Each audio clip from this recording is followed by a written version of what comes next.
केंद्रीय स्वास्थ्य एवं परिवार कल्याण तथा रसायन एवं उर्वरक मंत्री माननीय श्री जगत प्रकाश नड्डा जी, पश्चिम बंगाल के मुख्यमंत्री माननीय श्री शुभेंदु अधिकारी जी, स्वास्थ्य और परिवार कल्याण विभाग की सचिव श्रीमती पुण्य सलिला जी, पश्चिम बंगाल के मुख्य सचिव श्री मनोज कुमार अग्रवाल जी, नेशनल हेल्थ अथॉरिटी के सीईओ डॉक्टर सुनील बर्नवाल जी और पश्चिम बंगाल के स्वास्थ्य और परिवार कल्याण विभाग के प्रमुख सचिव श्री नारायण स्वरूप निगम जी, मंच के समक्ष उपस्थित सभी हमारे नेशनल हेल्थ अथॉरिटी और state health agency West Bengal के वरिष्ठ अधिकारीगण, आज पश्चिम बंगाल से हमारे बीच में आए हुए कई विशिष्ट अतिथिगण, पार्टी कार्यकर्ता, पदाधिकारी और मीडिया के हमारे सम्मानित साथी, आज हम सभी एक बेहद ऐतिहासिक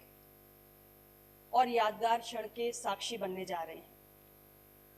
नेशनल हेल्थ अथॉरिटी और स्टेट हेल्थ एजेंसी पश्चिम बंगाल के बीच राज्य में आयुष्मान भारत प्रधानमंत्री जन आरोग्य योजना को लागू करने के उद्देश्य से हस्ताक्षरित होने वाला MOU ये महज एक कागजी औपचारिकता नहीं है, बल्कि पश्चिम बंगाल की करोड़ों करोड़ जरूरतमंद और गरीब जनता के जीवन में होने वाले एक बहुत अहम बदलाव की शुरुआत है। मैं आज के इस अवसर पर पश्चिम बंगाल के माननीय मुख्यमंत्री जी को बहुत बहुत बधाई देती हूं कि उनकी सरकार ने अपने राज्य में भारत सरकार की इस योजना को लागू करने का ये निर्णय किया है और साथ ही राज्य की जनता का भी अभिनंदन करती हूं कि अब उन्हें प्रधानमंत्री नरेंद्र मोदी जी के नेतृत्व वाली NDA सरकार के तहत स्वास्थ्य और परिवार कल्याण मंत्रालय की इस अत्यंत जन कल्याणकारी योजना का लाभ मिलने जा रहा है। इस MOU के साइन होने के साथ ही अब देश के अन्य राज्यों के समान पश्चिम बंगाल भी इस योजना के दायरे में आ जाएगा और जैसे हमारे देश के तमाम राज्यों में आयुष्मान भारत प्रधानमंत्री जन आरोग्य योजना, जो इस दुनिया की सबसे बड़ी हेल्थ इंश्योरेंस स्कीम है और उसके तहत आज 62 करोड़ लोग लाभान्वित हो रहे हैं, जिसमें न केवल हमारी सबसे निचली, सबसे गरीब, सबसे जरूरतमंद 40% आबादी सम्मिलित है, बल्कि देश के अंदर 70 वर्ष की उम्र से अधिक के सभी बुजुर्ग भी शामिल हैं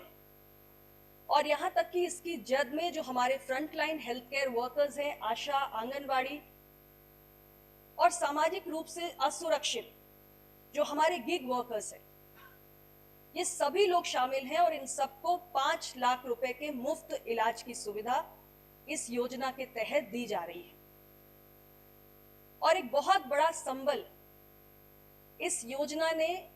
हमारे देश के इन 62 करोड़ लोगों को प्रदान किया है।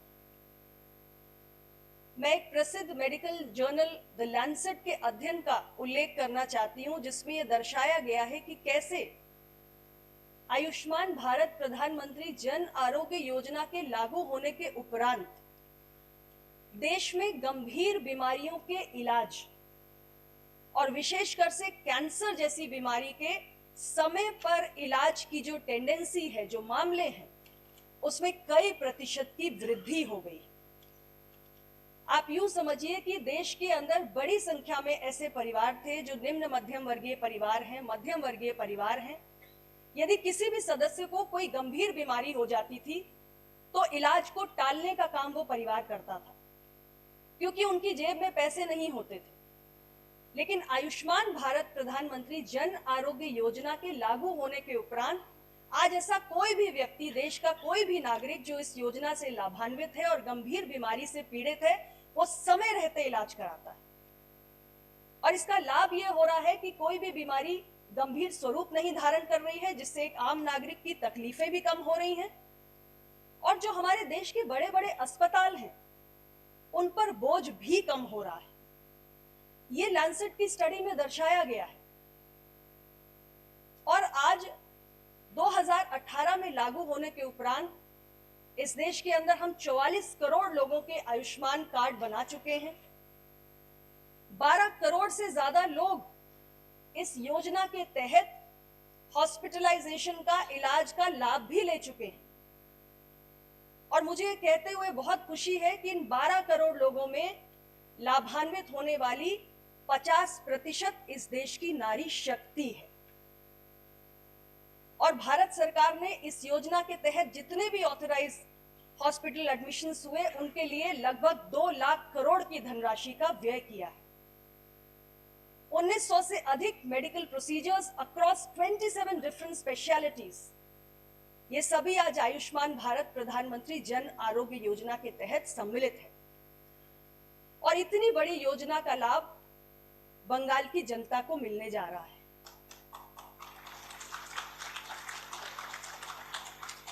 यह दुर्भाग्य की बात है कि पश्चिम बंगाल में पूर्ववर्ती सरकार ने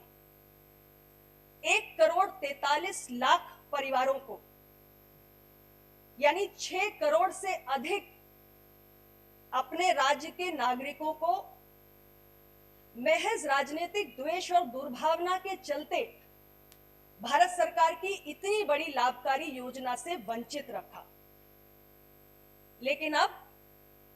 इस एमओयू के साइन होने के उपरांत सारी बाधाएं दूर हो जाएंगी और ये 1 करोड़ 43 लाख परिवार, यानी 6 करोड़ से अधिक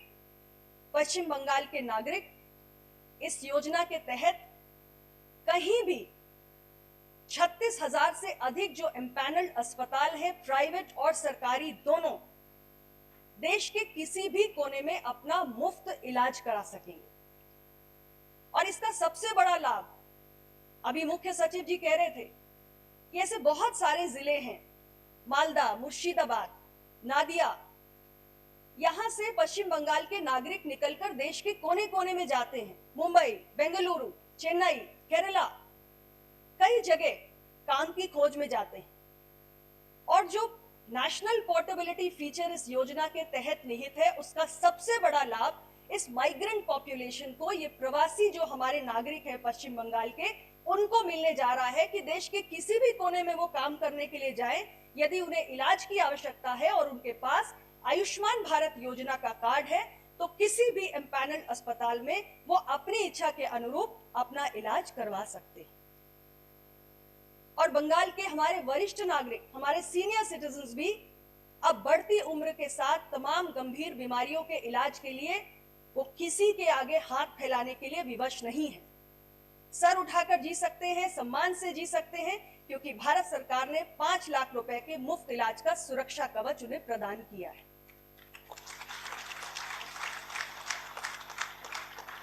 यहां मैं ये भी कहना चाहूंगी कि अगर हम केवल देश के पूर्वी और पूर्वोत्तर हिस्से की बात करें तो आयुष्मान भारत योजना के 62 करोड़ बेनिफिशियरी में लगभग 15.5 करोड़ का बेनिफिशियरी बेस केवल पूर्वी और पूर्वोत्तर क्षेत्र में है।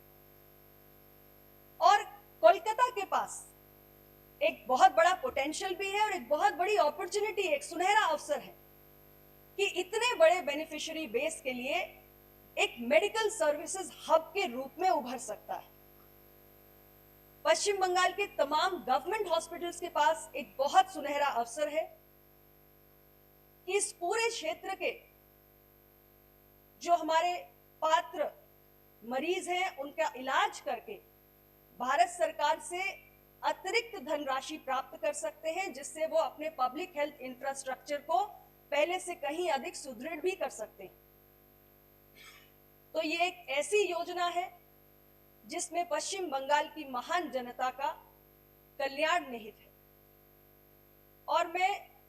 आप सभी को यही कहना चाहती हूं कि भारत सरकार आज सिर्फ एक ही नीति पर काम कर रही है और वो नीति है leaving no one behind, universal health coverage. ये हमारा कमिटमेंट है। देश के हर एक नागरिक को गुणवत्तापूर्ण और किफायती स्वास्थ्य सेवा समय पर उपलब्ध कराना, ये हमारे लिए कोई कागजी विषय नहीं है, बल्कि ये हमारा मॉरल कमिटमेंट है। और आज प्रधानमंत्री नरेंद्र मोदी जी के नेतृत्व वाली सरकार अपने हर वादे को कागजों से उतारकर अमली जामा पहनाने के लिए जानी जाती है। और पश्चिम बंगाल में भी वहां के 11 करोड़ नागरिकों को यूनिवर्सल हेल्थ कवरेज सुनिश्चित हो, यह हमारा संकल्प है। स्वस्थ बंगाल से स्वस्थ भारत का निर्माण हो, ऐसी हमारी कोशिश है, ऐसी हमारी मंशा है। और यहां पर नेशनल हेल्थ अथॉरिटी के साथ साथ स्टेट हेल्थ एजेंसी के जितने भी ऑफिसर्स बैठे हुए हैं, हालांकि चीफ सेक्रेटरी साहब ने भरोसा भी दिलाया। मैं आपको यही कहना चाहती हूं कि इस एमओयू को साइन करने के बाद हमारा काम खत्म नहीं होता, बल्कि हमारा असली काम अब शुरू होता है। इस योजना को जन जन तक पहुंचाना, तेज गति के साथ आयुष्मान कार्ड्स बनाना, ज्यादा से ज्यादा अस्पतालों का एम्पैनलमेंट करना, लोगों को इलाज मिल सके, क्वालिटी हेल्थ केयर मिल सके और उनके जेन्युइन ग्रीवेंसेस को हम हल कर सके। आज के बाद से हम सभी की यही कोशिश होनी चाहिए। तो मैं आप सभी को यही अपील करूंगी कि हम सभी इस योजना का, जिसका उद्देश्य इतना पुनीत है, हम उसे धरातल पर उतार के पश्चिम बंगाल की जनता के साथ न्याय करें और भारत सरकार की इस योजना से उन्हें लाभान्वित करें। आप सबको पुनः बहुत बहुत बधाई। पश्चिम बंगाल की जनता का पुनः बहुत अभिनंदन, बहुत बहुत धन्यवाद। जय हिंद।